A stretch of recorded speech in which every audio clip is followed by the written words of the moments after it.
Hi, Clayton Elementary students. My name is Mrs. Kane, and I am a third grade teacher at Clayton Elementary School. And today I'm going to be reading you the next chapter of The Mouse and the Motorcycle by Beverly Cleary.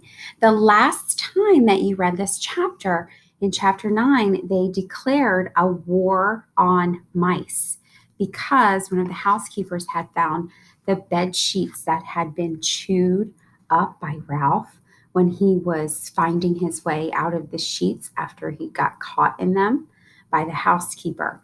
So that now they're trying to figure out a way to thank Keith, the little boy who's always bringing them room service or food. So let's see if they can find a way.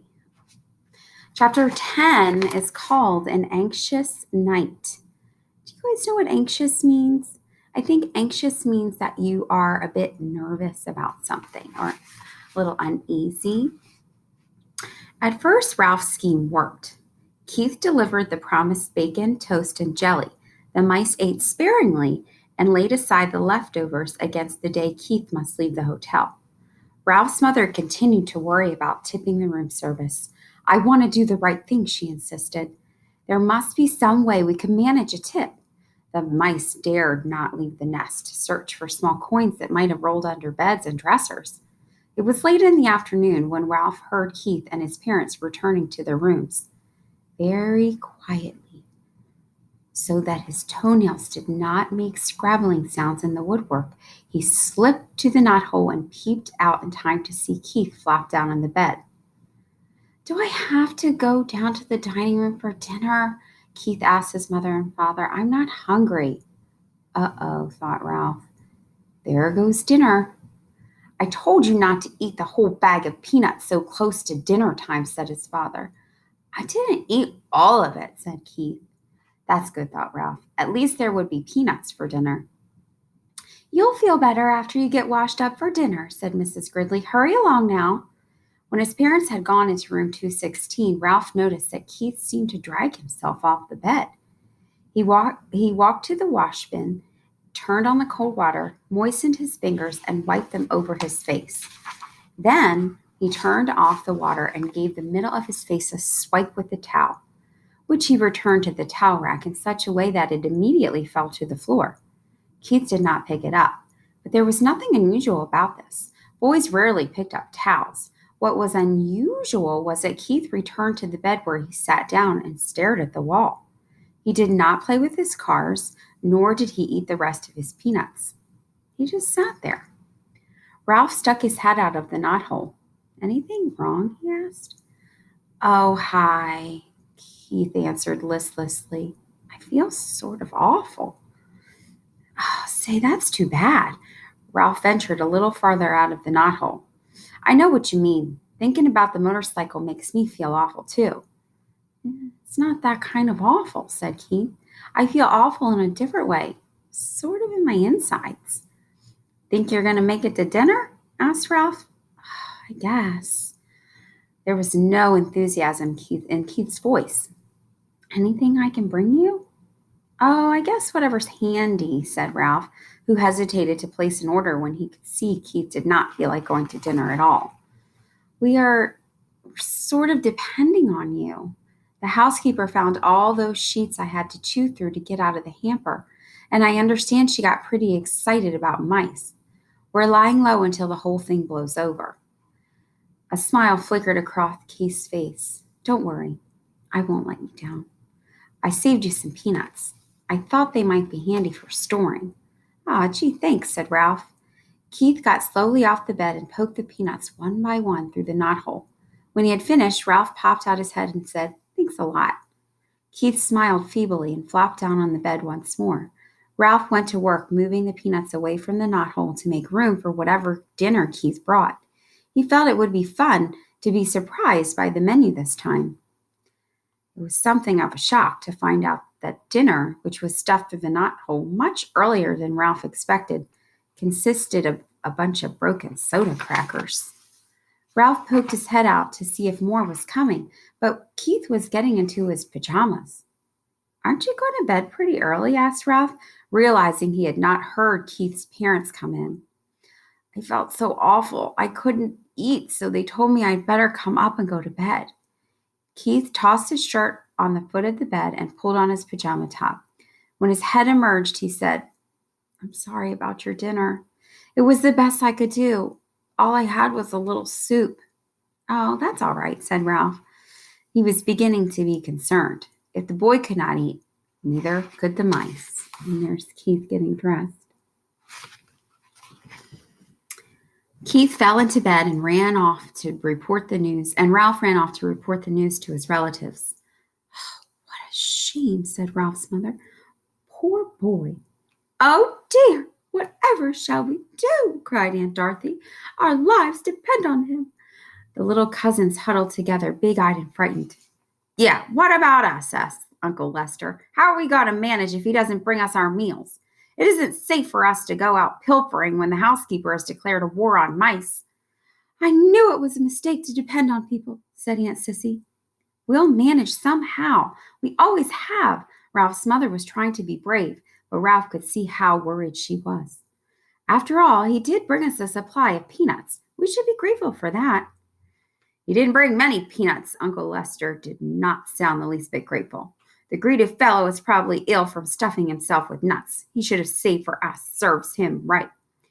"Now, Lester," fussed Ralph's mother, "the boy had a right to eat his own peanuts, but I do wish he hadn't been quite so hungry." Ralph returned to the knothole. Keith was lying in bed and a sports coat in one hand.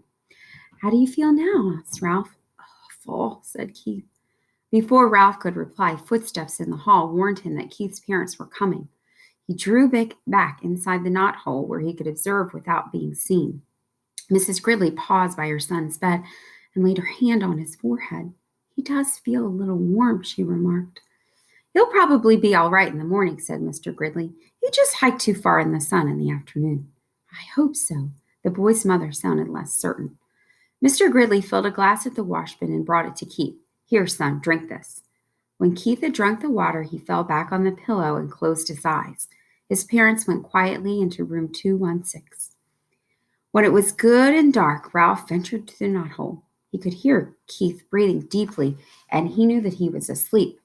Since he had no one to talk to, he found his little crash helmet where he had hidden it behind the curtain, and after he adjusted the rubber band on his chin, he climbed up to the windowsill to look out at the world beyond the hotel and to dream about the lost motorcycle.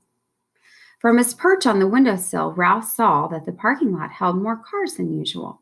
This meant that the motels back on the highway were full and travelers had followed the sign pointing to the Mountain View Inn. He could hear the holiday weekend activity in the halls, too. People walking up and down, luggage being set with a thump on the floor, keys rattling in locks. Gradually, as the night wore on, the hotel grew silent. More silent than usual, for now even the second floor mice were quiet. There was no scurrying, no scrabbling or squeaking inside the walls. In the silence, Keith tossed in his sleep and mumbled something that sounded like motorcycle. In a moment, his mother slipped through the doorway, pulling her robe over her nightgown. Ralph hid behind the curtain, peeping out just enough to see what was going to happen. She laid her hand on her son's forehead and murmured, "Oh, dear." Almost at once, she was joined by Keith's father, who was tying his belt to his bathrobe. "What's the trouble?" he asked. "Keith has a fever," answered the mother. "He's burning up." Ralph was shocked. The boy really was sick. It was not too many peanuts or too much hiking. The boy was really and truly sick. The father turned on the lamp on the bedside table, and he too laid his hand on the boy's forehead. Keith opened his eyes. "I'm so hot. Oh, I want a drink," he mumbled. His mother pulled back the blanket while the father brought a glass of water and held up his son's head so he could drink part of it. Ralph watched anxiously. There's our word. But this time he was not selfishly concerned about room service. He was concerned about Keith, the boy who had saved him from a terrible fate in the wastebasket and who had trusted him with his motorcycle, the boy who had forgiven him when he had lost that motorcycle and who had brought food not only for Ralph but for his whole family. "We had better give him an aspirin to bring down his temperature," said Mrs. Gridley. Mr. Gridley started toward room 216, stopped, and snapped his fingers, as if he'd just remembered something. "I took the last one back in Rock Springs, Wyoming," he said. "I had a headache from driving toward the sun all afternoon. I meant to buy some more when we stopped, but I didn't think of it again till right now." "I should have thought of it myself," said Mrs. Gridley. "I knew we were almost out." "Never mind, I'll get some." Mr. Gridley picked up the telephone, listened, and shook it. Listened again and said, "That's peculiar. The line seems to be dead." "They must disconnect the switchboard at night," said the mother. "But surely there's someone on duty at the desk downstairs. Every hotel has a night clerk." "I'll go find out," said the father, and slipped out the door into the hall. "Oh, I'm so hot," mumbled Keith. "I'm so hot." His mother wrung out a washcloth in the cold water and laid it on her son's forehead. "You'll feel better as soon as we get you an aspirin," she whispered. The minutes dragged by. "What's keeping him?" thought Ralph. "Why doesn't he hurry?" The old hotel snapped and creaked. Keith rolled and tossed, trying to find a cool spot on the pillow, and his mother wrung out the washcloth in more cold water. "When's Dad coming?" asked Keith, his eyes bright and his cheeks flushed. "In a minute," soothed his mother. "He'll be here in a minute." "I wish he would hurry," thought Ralph. Still the minutes dragged. Finally, footsteps were heard in the hall, and Mr. Gridley returned to room 215. "He's here with the aspirin," whispered Mrs. Gridley to Keith. "At last," thought Ralph. "I thought he would never come." Mr. Gridley shook his head. "There isn't an aspirin to be found any place." He sounded thoroughly exasperated. "First of all, the night clerk was sound asleep on a couch in the lobby. I had a heck of a time waking him up, and when I finally did manage to, he couldn't find any aspirin anywhere." "Oh, no!" his mother exclaimed. "Oh, no!" echoed Ralph's thoughts. "What about the little gift shop at the lobby?" said Mrs. Gridley. "It must sell aspirin." "Locked up tight, and the clerk went home with the key," answered Mr. Gridley. "Oh, dear." "The night clerk was really very nice about it," said the father. "He even came up and looked in the housekeeper's office." "How far is the nearest drugstore?" 25 miles back on the main highway," answered the father. "And it's closed at 10 o'clock and doesn't open till 9 in the morning." The mother held her watch under the lamp. "And it's almost 1 o'clock. It's hours until morning." She crossed the room to wring out the washcloth again. "What will we do?" "What can we do?" asked the father helplessly. "I even telephoned the doctor, but there's been a bad accident on the highway and he can't come. The night clerk said he would telephone the milkman before he starts his route at 6 and ask him if he can bring some aspirin, but he won't get here until 7 or later. All we can do is wait." Keith tossed under the cold washcloth. "Mom, I think I'd like to go to sleep now," he muttered thickly. "I guess that's all you can do," said his mother, and bent over to kiss his hot forehead before she turned out the light. Ralph did not even wait for the boy's parents to leave the room. As soon as the light was out, he leaped silently to the carpet, and by the time they had gone through the doorway into room 216, he had hidden his little crash helmet behind the curtain and was halfway through the knothole. Somewhere, someplace in that hotel, there must be an aspirin tablet, and Ralph was going to find it. He only wished he had the motorcycle so he could travel faster. And that's the end of chapter 10. The next chapter, 11, is called The Search. What do you think, boys and girls? What do you think's going to happen? Will Ralph save the day? I hope so. I can't wait to find out what happens next. I hope you enjoyed that chapter 10, and I hope you listen to chapter 11 next time. Bye, guys.